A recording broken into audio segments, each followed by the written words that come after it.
Y hablando de Navidad, si aún no tiene el menú de la cena, ponga mucha atención. La FES Cuautitlán le ofrece una excelente opción. Veamos.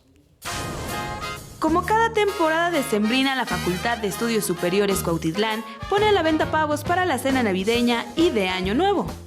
Se estaban vendiendo entre unos 250 y 300 pavos con el personal de aquí de la FES Cuautitlán, entre alumnos, trabajadores y gente que vive aquí en las zonas aledañas. Pero ahora sí ya estamos teniendo una demanda mayor, se van a vender alrededor de unos 800 pavos hacia esta época. Y es que este no es cualquier pavo, pues es 100% orgánico y su calidad ha hecho que su popularidad aumente.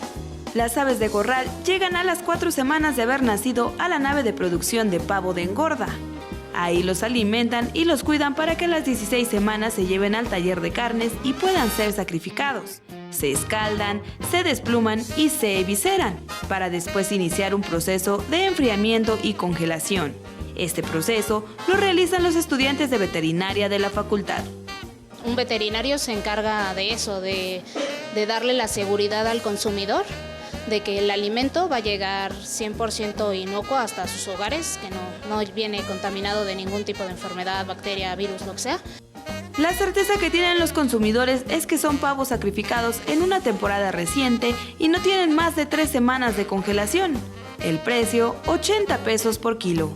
Si usted desea adquirir un pavo como los que ve en pantalla, puede hacerlo en el módulo de ventas de productos del Rancho Almaraz, ubicado en las instalaciones del Campus 4 de la FES Cuautitlán.